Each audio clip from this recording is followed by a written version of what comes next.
Welcome. Warm yourself by the fire. Have a seat or snuggle up in your favorite spot and let me tell you a story.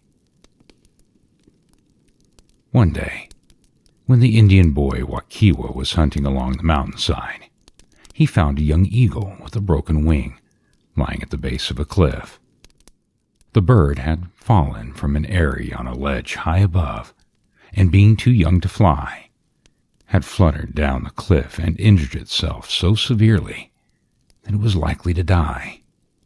When Waukewa saw it, he was about to drive one of his sharp arrows through its body, for the passion of the hunter was strong in him. But a gentler impulse came to him as he saw the young bird quivering with pain and fright at his feet, and he slowly unbent his bow, put the arrow in his quiver, and stooped over the panting eagle. For fully a minute, the wild eyes of the wounded bird and the eyes of the Indian boy, growing gentler and softer as he gazed, looked into one another. Then the struggling and panting of the young eagle ceased. The wild, frightened look passed out of its eyes, and it suffered Waukewa to pass his hand gently over its ruffled and dragged feathers. The fierce instinct to fight, to defend its threatened life, yielded to the charm of the tenderness and pity expressed in the boy's eyes, and from that moment, Waukewa and the eagle were friends. Waukewa went slowly home to his father's lodge, bearing the wounded eagle in his arms. He carried it so gently that the broken wing gave no twinge of pain, and the bird lay perfectly still, never offering to strike with its sharp beak the hands that clasped it. Warming some water over the fire at the lodge, Waukewa bathed the broken wing of the eagle and bound it up with a soft strip of skin. Then he made a nest of ferns and grass inside the lodge and laid the bird in it. The boy's mother looked on with shining eyes. Her heart was very tender. From girlhood, she had loved all the creatures of the woods, and it pleased her to see some of her own gentle spirit waking in the boy. When Waukewa's father returned from hunting, he would have caught up the young eagle and wrung its neck. But the boy pleaded with him so eagerly, stooping over the captive and defending it with his small hands, that the stern warrior laughed and called him his little squaw heart. "Keep it then," he said, "and nurse it until it is well. But then you must let it go, for we will not raise up a thief in the lodges."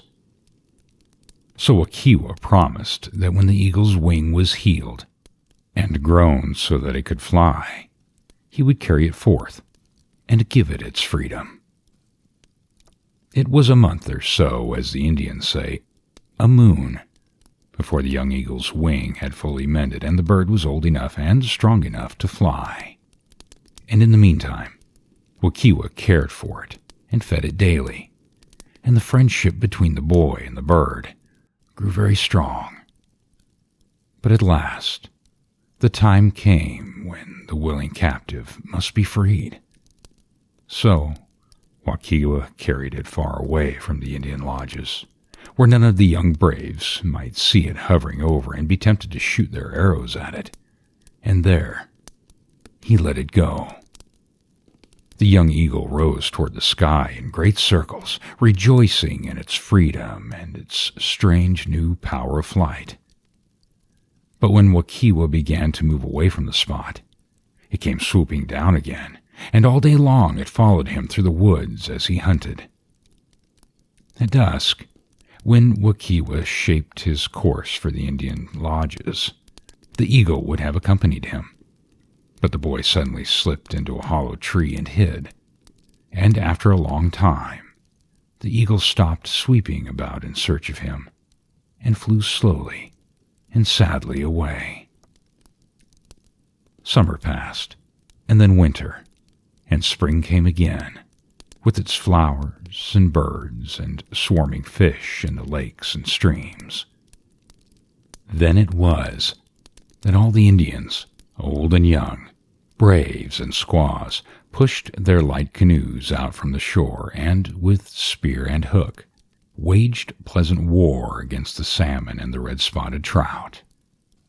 After a winter's long imprisonment, it was such joy to toss in the sunshine and the warm wind and catch savory fish to take the place of dried meats and corn.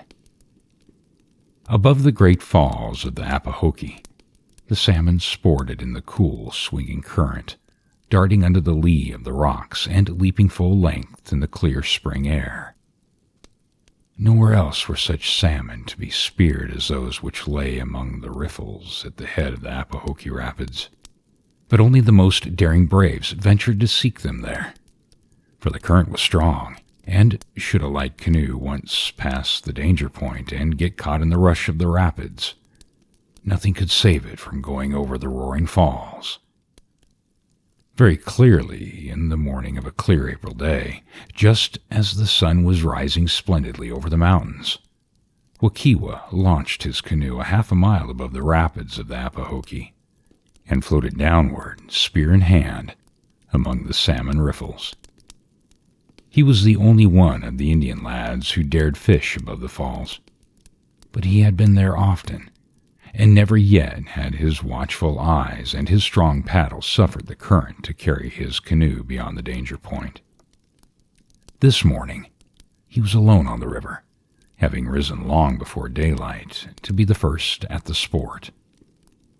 The riffles were full of salmon, big, lusty fellows who glided about the canoe on every side in an endless silver stream.